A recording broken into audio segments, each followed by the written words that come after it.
నమస్కారం run TV తెలుగుకి స్వాగతం. నేనే మీ శాలిని ప్రియ. ఈ రోజు మన రాష్ట్రంలో పేదల సొంతింటి కల ఎక్కడి వరకు వచ్చింది? తిరుమల లడ్డు వివాదంపై సుప్రీంకోర్టు సంచలన తీర్పు ఏంటి? మరియు ఇరాన్ అమెరికా యుద్ధం వల్ల మీ ఇంట్లోని వంట గ్యాస్, మంచినీళ్ల బాటిల్ ధరలు ఎలా పెరగబోతున్నాయి? వీటన్నింటిపై పూర్తి వివరాలు ఇప్పుడు మనం ఈ వీడియోలో చూద్దాం. ఏపీలో గృహ నిర్మాణ లక్ష్యం, సవాళ్లు ఇవే. రాష్ట్రంలో ఉగాది నాటికి 5 లక్షల ఇళ్లు పూర్తి చేయాలని ప్రభుత్వం భావించిన క్షేత్రస్థాయి పరిస్థితుల దృష్ట్యా ఆ లక్ష్యాన్ని 2 లక్షలకు కుదించింది.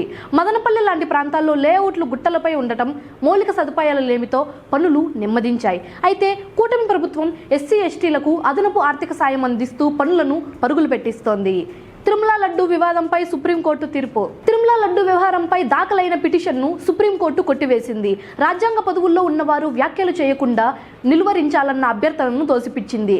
ఇప్పటికే సిట్ స్పెషల్ ఇన్వెస్టిగేషన్ టీం దర్యాప్తు జరుగుతున్నందున తాము జోక్యం చేసుకోలేమని సిజేఐ ధర్మాసనం స్పష్టం చేసింది. ఏవైనా అభ్యంతరాలు ఉంటే సిబిఐ ముందే చెప్పుకోవాలని సూచించింది. గ్యాస్ కొరతను అధిగమించేందుకు కేంద్రం వ్యూహం. దేశంలో పెరుగుతున్న వంట గ్యాస్ కొరతను నివారించేందుకు కేంద్ర ప్రభుత్వం ఇరాన్తో చర్చలు జరుపుతోంది.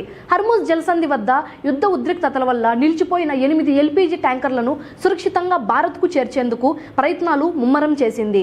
ఇరాన్ అధికారులు కూడా సానుకూలంగా స్పందించడంతో త్వరలోనే గ్యాస్ సరఫరా మెరుగుపడే అవకాశం ఉంది. Donald Trump versus Iran oil war. America అధ్యక్షుడు డొనాల్డ్ ట్రంప్ చమురు ధరలపై ఆసక్తికర వ్యాఖ్యలు చేశారు. చమురు ధరలు పెరిగితే అమెరికాకే లాభమని, కానీ ఇరాన్ చేతిలో అణ్వాయుధాలు ఉండకూడదన్నదే తన లక్ష్యమని స్పష్టం చేశారు. దీనిపై ఇరాన్ స్పందిస్తూ అమెరికా గనుక తమపై దాడులు చేస్తే అరగంటలో ఆ ప్రాంతాన్ని చీకటిమయం చేసి అమెరికా సేవలను వెంటాడతామని హెచ్చరించింది. సామాన్యుడిపై యుద్ధ భారం, పెరగనున్న నీటి బాటిల్ ధర. యుద్ధ ప్రభావం ఇప్పుడు తాగునీటి బాటిల్స్ ధరల మీద కూడా పడుతోంది.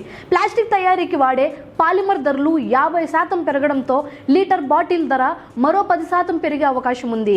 ఇప్పటికే కమర్షియల్ గ్యాస్ సిలిండర్ల కొరతతో హోటల్ రంగం ఇబ్బంది పడుతుంటే ఇప్పుడు సామాన్యుడి చేపుకి నీటి ఖర్చు కూడా భారంగా మారబోతోంది. చూసారుగా, ఇటు రాష్ట్ర రాజకీయాల నుంచి అటు ప్రపంచ యుద్ధాల వరకు అన్ని మన జీవితాలపై ప్రభావం చూపుతున్నాయి. మరి పెరుగుతున్న ఈ ధరలపై మరియు రాష్ట్ర ప్రభుత్వ గృహ నిర్మాణ లక్ష్యంపై మీ అభిప్రాయం ఏంటి? కింద కామెంట్ సెక్షన్లో తప్పకుండా తెలియజేయండి. నిరంతర తాజా వార్తల కోసం చూస్తూనే ఉండండి రన్ టీవీ తెలుగును సబ్స్క్రైబ్ చేసుకొని. నేనే మీ శాలిని ప్రియ. సెలవు.